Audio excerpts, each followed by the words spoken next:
Hallo, hier ist Andreas vom Leica Forum und wir haben heute etwas Besonderes. Ich bin heute bei Leica in Wetzlar am Mutterschiff und ich habe als Gesprächspartner Stefan Daniel. Sag mal deinen offiziellen Titel.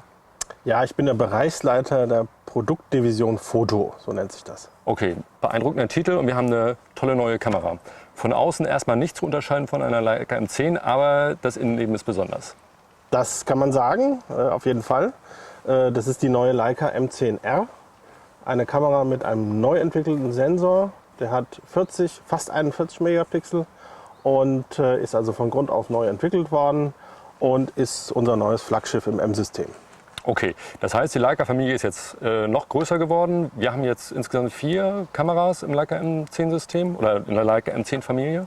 Ja, wir haben die M10, die in der schwarzen Ausführung im Programm bleibt. Wir haben die M10P in beiden Ausführungen schwarz-silber.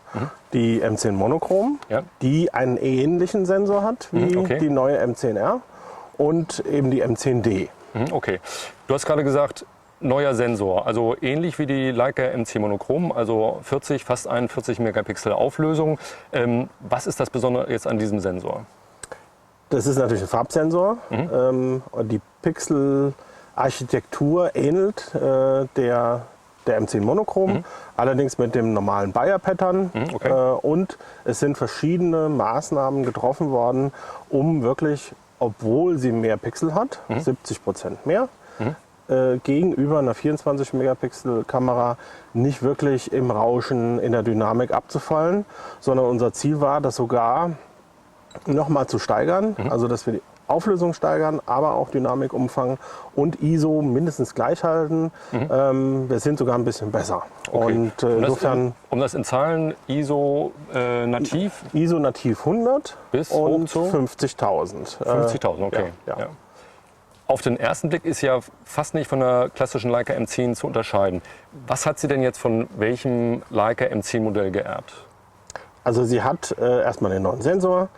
Sie hat das Außendesign eigentlich der M10. Sie hat aber ansonsten die Spezifikation der M10P.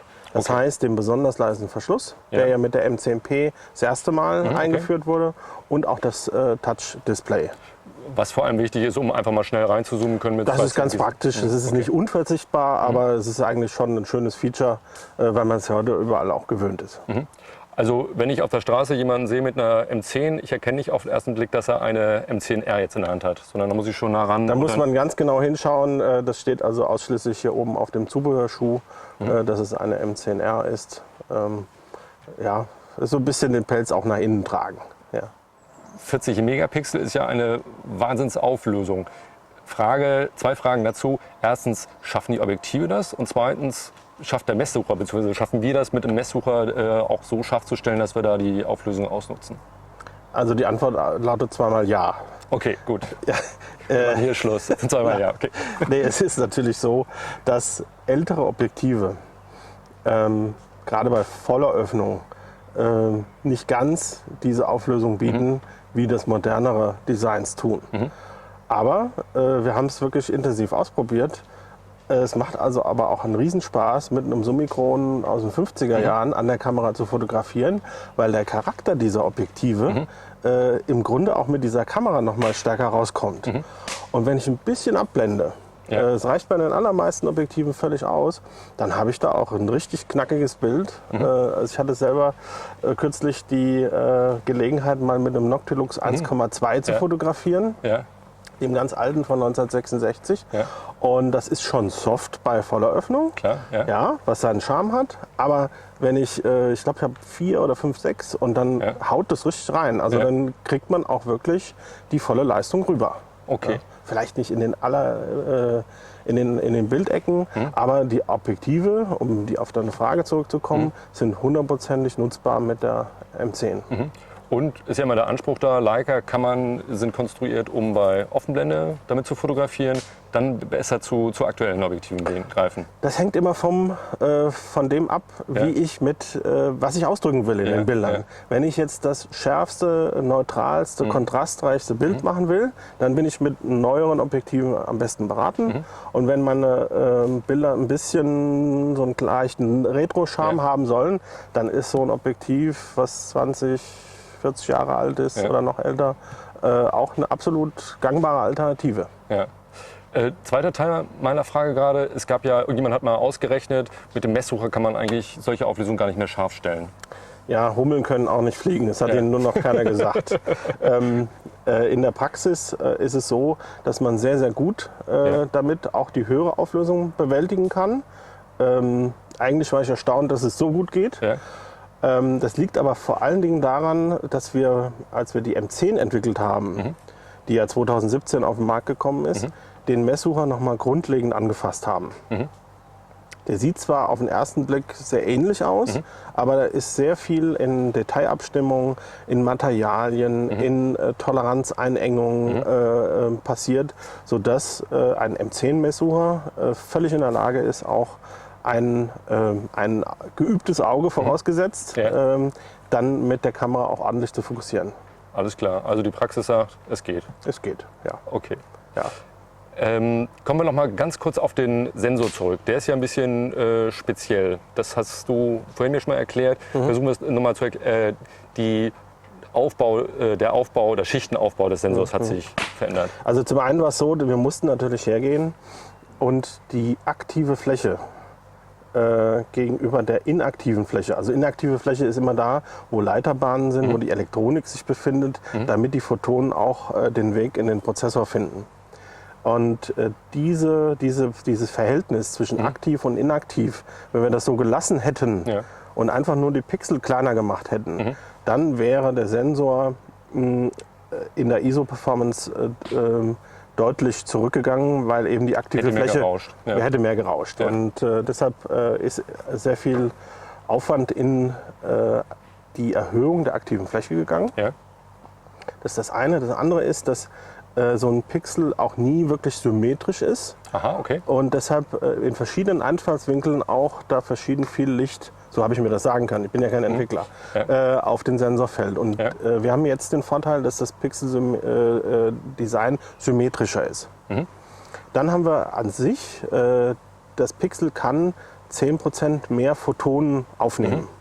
Von der Fläche her oder einfach von der... Von der Eigenschaft her. Okay. Ja. Also das ist auch ein Faktor, der sich ganz positiv auf die Dynamik, auf die Dynamik widerspiegelt. Also weniger Rauschen bei hohen... Nee, eigentlich der Unterschied zwischen hellen und dunklem Bildteilen. Dynamikumfang. Dynamikumfang, das war das Wort, Dynamikumfang. Haben wir der ist auch sehr, sehr gut und der ist sogar auch ein bisschen besser als bei der 24-Megapixel-Variante. Okay. Ja, was eigentlich ein Widerspruch ist, wenn ich den Pixel kleiner mache und so weiter. Aber das funktioniert. Und last but not least, wir haben hier eine ganz spezielle Sensor-Deckglas-Lösung. Ja. Wir haben nämlich das erste Mal zwei Schichten, und zwar einen Infrarot-Sperrfilter und einen Ultraviolett-Sperrfilter, also IR und UV-Sperrfilter. Und diese beiden Glasflächen sind miteinander verkittet, sagt man in der Optik, also verklebt. Ja. Ja. Und das Ganze hat dann aber trotzdem eine sehr geringe Dicke, nämlich nur 0,9 mm gegenüber 0,8 bei einer M10. Sodass sich das nicht störend auf die Leistung der Objektive am Bildrand auswirkt. Okay. Ja.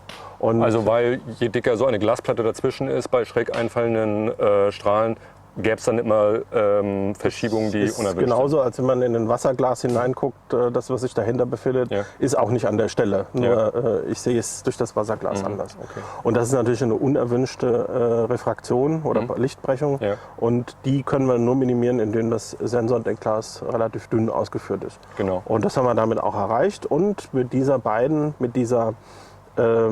Kombination dieser beiden Filter eine ganz prima Farbwiedergabe, weil eben ultraviolettes Licht weggefiltert wird und auch das infrarote Licht. Weil solche nicht sichtbares Licht wird trotzdem vom Sensor aufgenommen und verfälscht dann sozusagen die Farbe. Ja, ja. Und das müsste man dann wieder an anderer Stelle irgendwie wegrechnen. Aber wenn der Sensor nur das sieht, was auch unser menschliches Auge sieht, ist es umso besser. So, wichtigste Frage, oder nicht die wichtigste Frage, aber natürlich eine ganz wichtige Frage ist, was soll die Kamera kosten und ab wann kann sie gekauft werden? Der Verkaufsstart ist jetzt noch im Juli, also unmittelbar. Ja. ich glaube, Montag ist Montag der 20. soll es offiziell losgehen. Ja. Natürlich wie immer, wir haben begrenzte Kapazitäten in der Fertigung. Wir haben auch jetzt mit der Situation, die uns alle irgendwo ereilt hat, noch zu tun, dass wir nicht aus dem Vollen schöpfen können. Aber die Kamera ist ab Ende Juli erhältlich und kostet 7.990 €. Alte oder neue Mehrwertsteuer? Neue Mehrwertsteuer. Okay. Um das ein bisschen einzusortieren, das ist jetzt ja nicht so rasend viel mehr, als zum Beispiel die Leica M10P kostet. Wie sortiert sich das so ein jetzt in der Leica M10-Familie? Die M10P kostet 7,5 und die M10, die ja auch noch im Programm ist, kostet 6.850 und die Monochrom liegt bei 8,2. Okay, Stefan, vielen Dank. Ja, ich habe zu danken. Es war mein Vergnügen, wie immer. Okay, das war's von uns jetzt hier aus Wetzlar. Wenn ihr Fragen habt, dann fragt gerne hier in den YouTube-Kommentaren oder natürlich gerne im Leica-Forum. Wenn ihr interessiert daran seid, mehr zu sehen von uns per Video, dann würde ich euch bitten, den Leica-Forum-Channel hier zu abonnieren und die Benachrichtigung zu aktivieren. Und wir freuen uns natürlich über ein Like.